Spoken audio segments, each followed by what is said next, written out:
Hola, ¿qué tal? Bueno, ahora vamos a analizar lo que es la gestión de negocios como otra fuente extracontractual de las obligaciones. ¿Y por qué es un hecho jurídico? Hay que recordar la diferencia entre acto jurídico y hecho jurídico.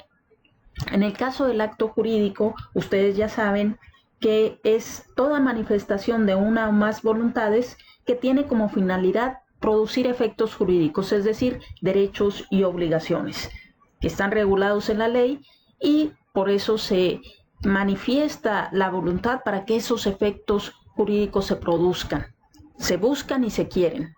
Por ejemplo, el testamento. ¿Qué pasa con el hecho jurídico? ¿Cuál es la diferencia? Bueno, en el hecho jurídico recordemos que puede ser un fenómeno de la naturaleza o un acontecimiento en donde no interviene la voluntad del hombre, pero que también produce efectos jurídicos, es decir, genera derechos y obligaciones. Es este el caso de la gestión de negocios, que es regulada a partir del artículo 1896 del Código Civil Federal, que tiene sus correspondientes en los códigos civiles estatales. Y establece lo siguiente: el que sin mandato y sin estar obligado a ello se encarga de un asunto de otro, debe obrar conforme a los intereses del dueño del negocio. ¿Por qué el que sin mandato? Acuérdense que la representación para realizar, por ejemplo, actos jurídicos se puede conceder a través de un mandato. Aquí en esta figura no hay eso, para que una persona actúe a nombre y cuenta de otro. Aquí, de manera espontánea, sin mandato alguno, una persona realiza un acto, se encarga de un asunto de otro. Tiene su justificación esta figura de la gestión de negocios porque se supone que es con propósitos altruistas, de evitar ciertos daños o bien de proporcionarle ciertos beneficios. Y es un hecho jurídico porque muchas veces el gestor, cuando empieza a actuar en beneficio del dueño del negocio, ni siquiera sabe que ya la ley lo obliga, que le establece una serie de obligaciones. Él simple y llanamente lo hace tratando de evitar un perjuicio y sin embargo la ley, desde el momento en que inició la gestión, ya lo está obligando. Entonces se trata, ya lo decíamos, de un hecho jurídico que es voluntario y además es lícito, concebido tradicionalmente como cuasicontrato. Viene de hecho desde el derecho romano y así se le conocía como los cuasicontratos, porque no hay un consentimiento, un acuerdo de voluntades en primera instancia. Imagínense que ustedes tienen un vecino que se va a ir por unos meses al extranjero y pues, como suele suceder, les deja encargada la vigilancia de esa casa. Nada más que estén pendientes, dado que ustedes son los vecinos. Sin embargo, empieza la temporada de lluvias, que hay veces que son atípicas, como en este año en algunos lugares de México, y ustedes se percatan que tanto su inmueble como el inmueble de su vecino pues está sufriendo los estragos de la temporada de lluvias, y ustedes pues llaman a una persona para que arregle los desperfectos que las lluvias ha causado en el techo, tanto de ustedes como en el techo de su vecino. Eso sería una gestión de negocios porque ustedes están tratando de evitar daños a su vecino por cuestiones de solidaridad, de empatía. ¿Qué obligaciones se engendraría para el gestor de negocios, que son ustedes, y para el dueño del negocio, que sería ese vecino que está en el extranjero? Vamos a ver primero las obligaciones a cargo del gestor. En primer lugar, desempeñar su encargo con toda la diligencia que emplea en sus negocios propios. Así como contrataste a alguien para reparar el techo de tu vivienda y que no cause más daños, con la misma diligencia, el mismo cuidado, vas a hacerlo en la casa de tu vecino. Debes de actuar de conformidad a los intereses del dueño del negocio. Esa sería la segunda obligación.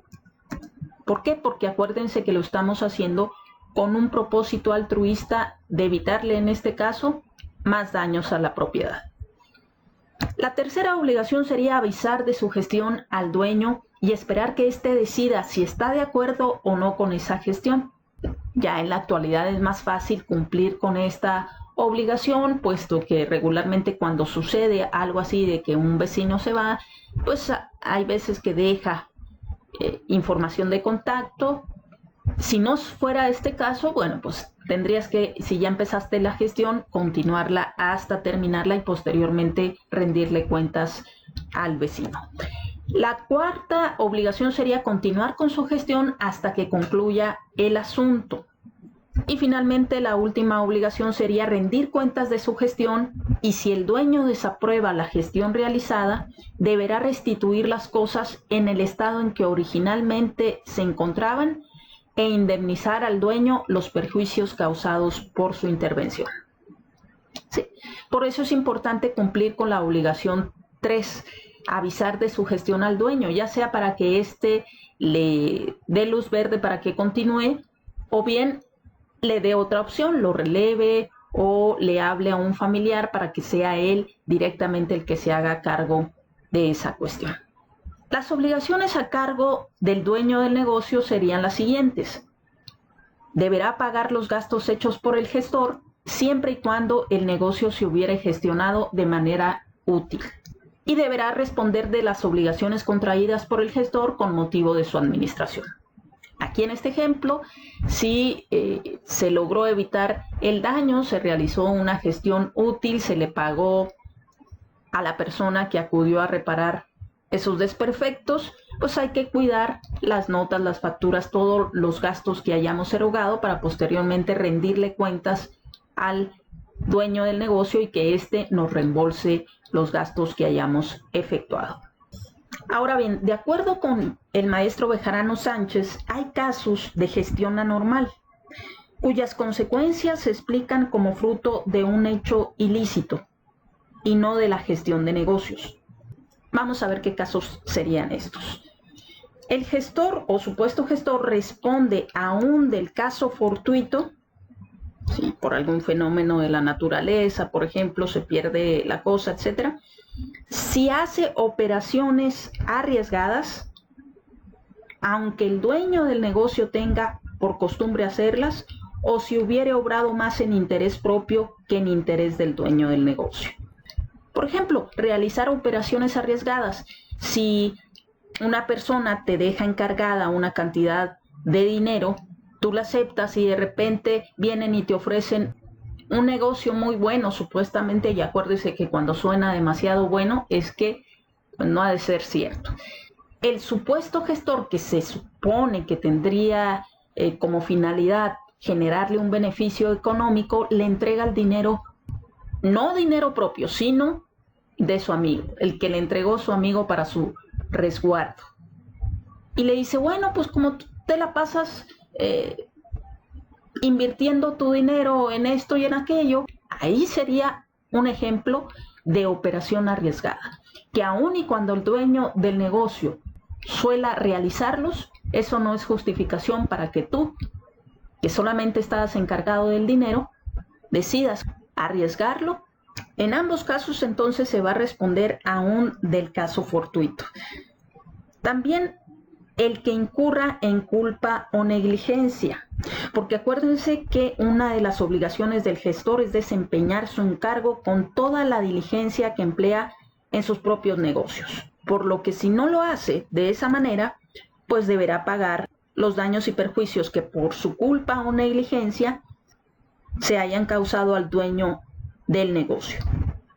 Y finalmente, cuando el que actúa lo hace contra la voluntad del dueño. Esto tiene su excepción, pero en este caso, si actúas en contra de la voluntad real o presunta del dueño, el gestor también deberá reparar los daños y perjuicios que resulten, aunque no incurra en falta. Por eso menciona Bejarano Sánchez que se trata aquí de una gestión ilícita y surge a cargo del gestor la obligación de reparar los daños y perjuicios causados como consecuencia de la responsabilidad civil que se genera por el hecho ilícito, de que obraste en interés más propio que del dueño del negocio, de que realizaste operaciones arriesgadas, de que tu actuar le generó daños y perjuicios al dueño del negocio por tu culpa o negligencia, y por actuar en contra de la voluntad del dueño, cuando éste te había dicho que no hicieras esos actos, esa gestión, y tú continuaste. Y finalmente también hay que hacer mención a los casos excepcionales de gestión por utilidad pública. Estos serían los casos que les mencionaba de que aún y cuando la gestión se haga en contra de la voluntad del dueño, como se trata de una gestión por utilidad pública, sí va a generar obligaciones para el dueño del negocio. ¿Cuáles son estos casos? Cuando la gestión se haga para cumplir un deber impuesto por causa de interés público. Pudiera ser el caso de que un amigo o un familiar pague los impuestos correspondientes en un procedimiento administrativo de ejecución por el cual se le están cobrando los impuestos y se está intentando embargar los bienes de un amigo, de un familiar, y ustedes, para evitar ello, pues pagan el crédito fiscal correspondiente. Pudiera darse ese caso, es por causa de interés público, puesto que los impuestos es la principal entrada de dinero, de recursos para el Estado, para que cumpla con el gasto público, satisfaga las necesidades de la sociedad, etcétera, etcétera. Y esta persona lo hace con un propósito altruista de evitar que se embarguen los bienes de su amigo, la casa, por ejemplo, o el negocio, y con eso resulte afectado no solamente su amigo, sino toda su familia, su esposa, sus hijos, etcétera. Si se realizó esa gestión aún contra la voluntad del dueño del negocio, este queda obligado. La segunda es parecida porque también el pago de los alimentos es causa de interés público.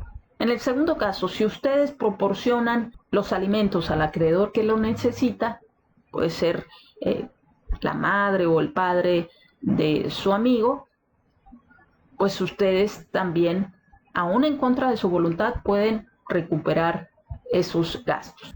En este caso, en el que se proporcionan alimentos a un acreedor alimentista, el gestor tiene derecho de reclamar su importe, a no ser que conste que entregó el pago de los alimentos con ánimo de hacer un acto de beneficencia. Y el tercer caso sería para el pago de gastos funerarios.